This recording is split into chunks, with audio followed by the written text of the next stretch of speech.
Da paddelt ein Mitbruder in die Entfernung. Ich habe ihn erkannt, als ich rauskam aus meinem Zimmer. Und dann ich ging rüber, um den Gimbal zu holen aus Dukenaltem. Ich habe es normalerweise in mein Zimmer. Aber gestern, I'm speaking in German. Forgive me. Forgive me. No, this is in English. The last one I did was in German, and I just listened to 2 German podcasts as I was getting ready.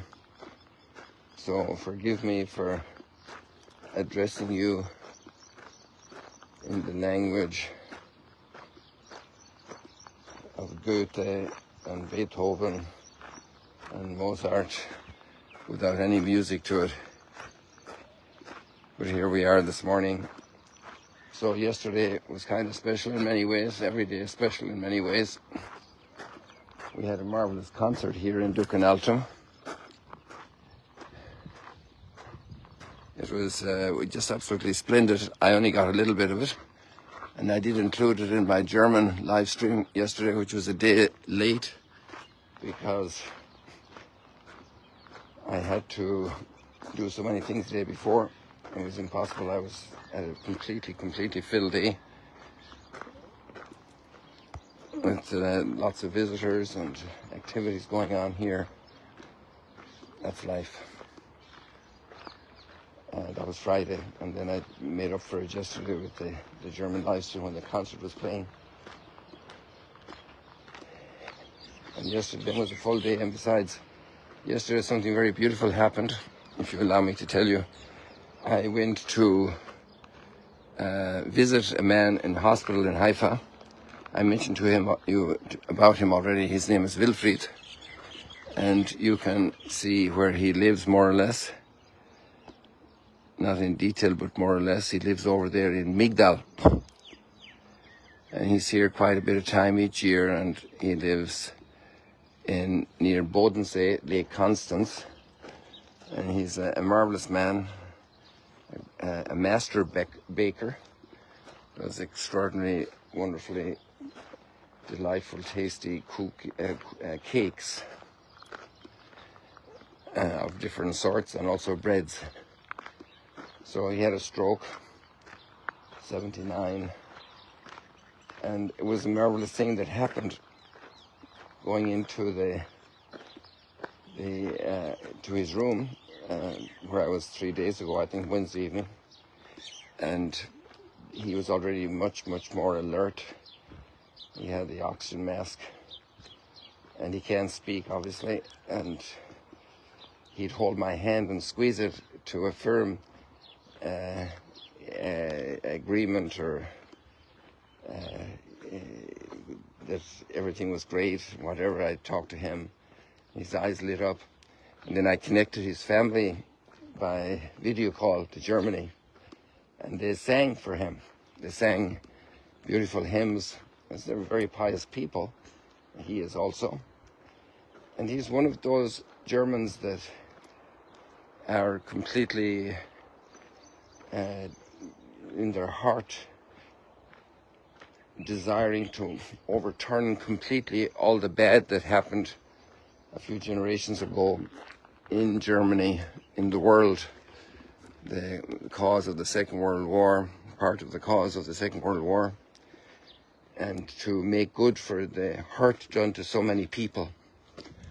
And one of those groups is the Jewish people, and they feel horrible repugnance to the disaster of the Holocaust, of the Shoah, and they do good. And that's the main reason why he and his wife have spent so much time here, involved in Israel. And there are lots of people like that. It's amazing.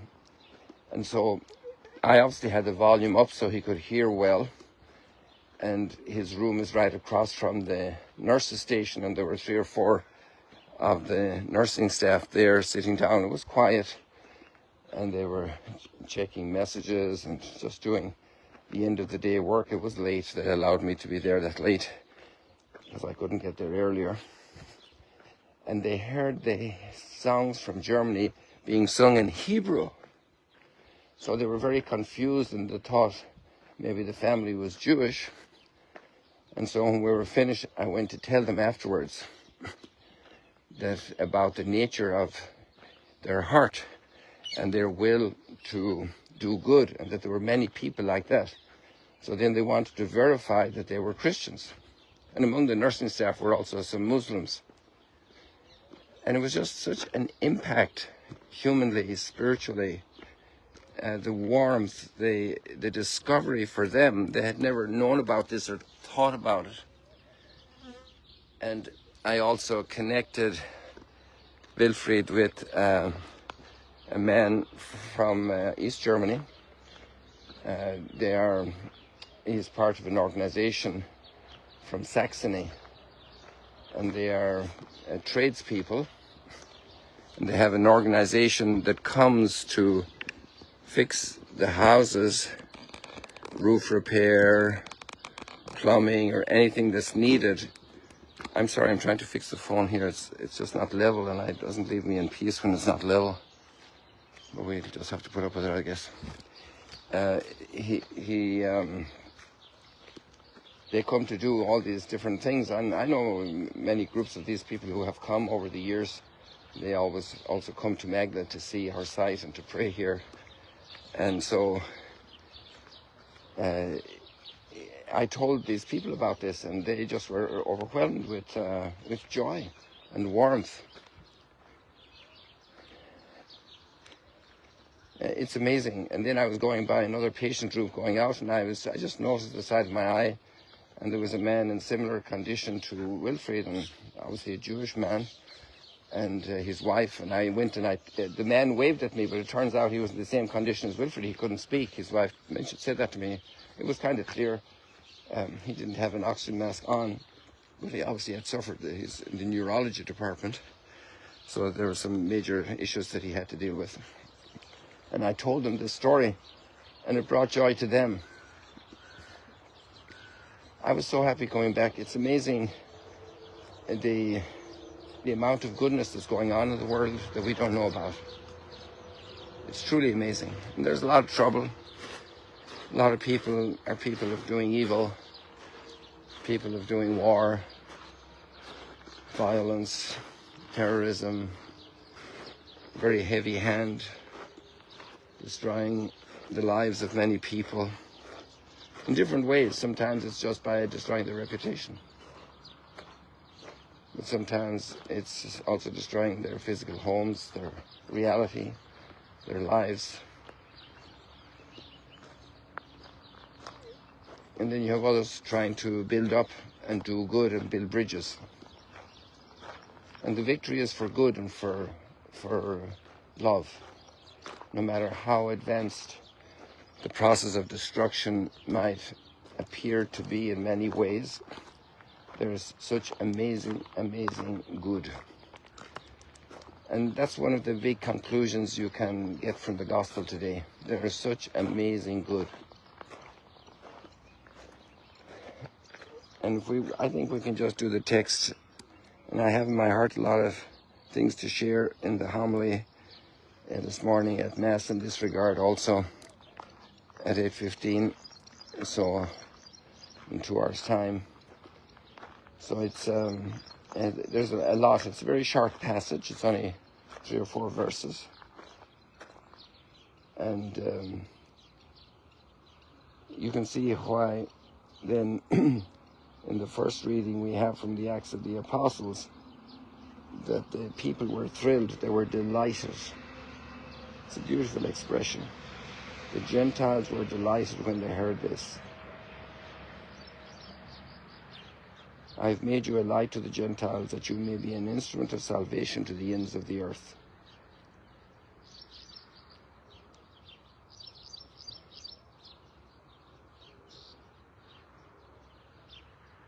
All who were destined for eternal life came to believe.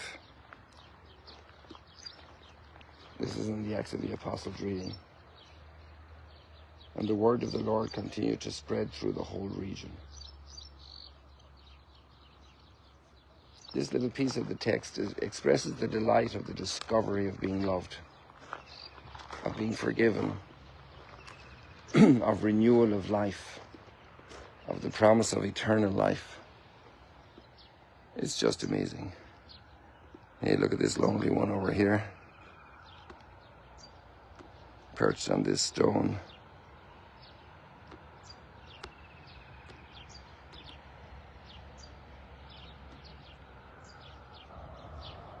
I wonder if it's the same one we had the other day in the same place. I think they have territory claims.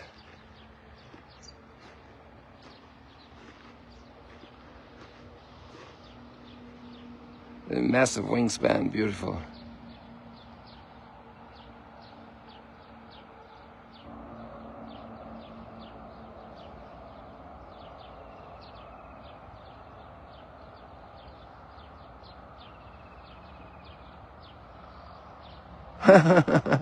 That looked like territory claims as well, didn't it?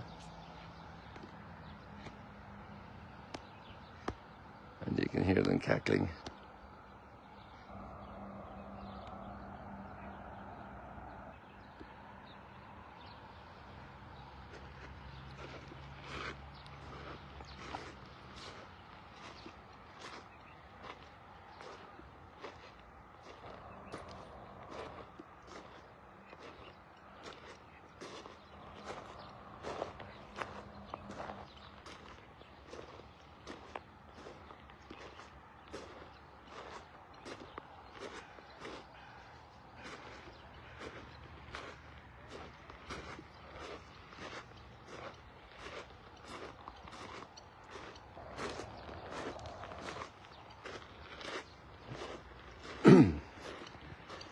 So then we go to the gospel passage that says, I am the good shepherd. Well, these words aren't the exact words today. The psalm already has this language, Psalm 100. We are his people, the sheep of his flock. The flock he tends. His faithfulness endures forever.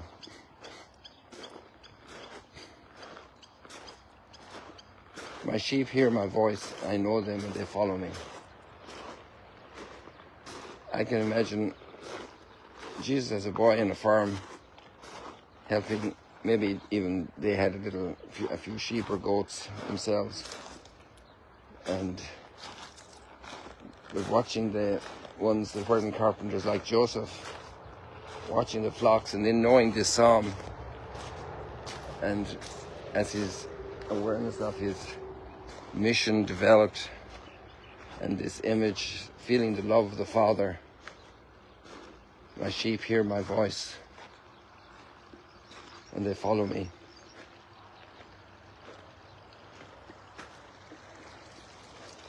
It's amazing when you meet people that don't know that level of life. They may have great development, they may be incredible professionals, awesome knowledge, doctorates, and they don't know that that they are loved by God, and that he is speaking to us and calling us by name.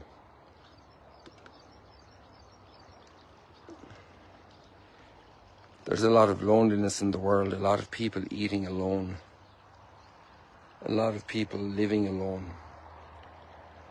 a lot of people crying alone. They're incapable of living with others. And yet, the human heart is to hear his voice and to live forever in glory. We make so many choices, and it's ours to choose. We are given that great freedom. A freedom to build community, to build neighborhoods. It's first of all to build family. I hear his voice and I follow. But maybe we don't want to hear a voice to follow. We want to dictate how things are going to be, and we need to learn.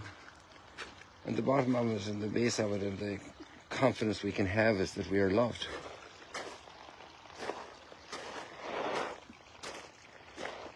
I know them and they follow me. I give them eternal life. And we give life to each other, encouragement, support, and we receive that eternal life from the source of all life. And the mystery that's expressed in the very last line of this text, the Father and I are one. And every little bit of goodness we do for another is an expression of our unity with the source of all beautiful gifts, all good gifts. And there's a lot of suffering, a lot of hurt, but that voice is still coming through.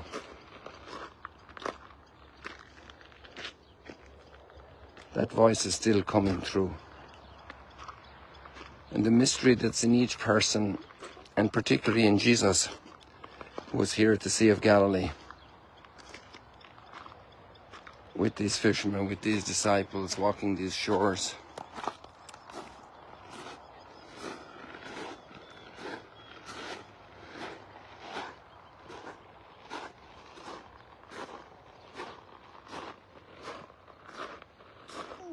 I and the Father are one, which is also our eternal call to be in that completely without division, union, communion with the Father.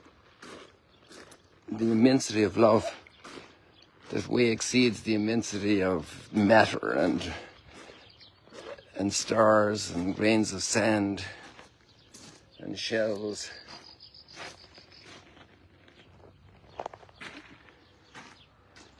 To discover that mystery of love. People, I think we leave it like that for today. The flies are killing me here. I just have my swimming shorts on and they're really going after me, these flies.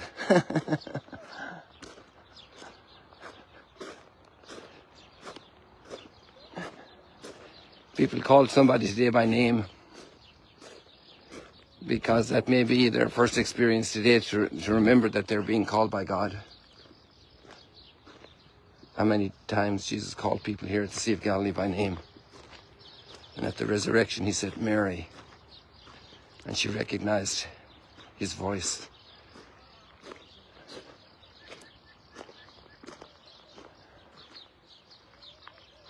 Called by name. I know who's calling me. I hear his voice. Nobody can separate me from him, no matter how they try.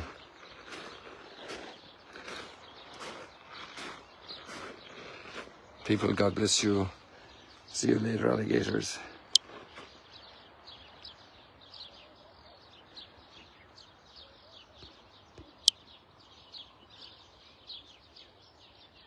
Have a blessed Sunday.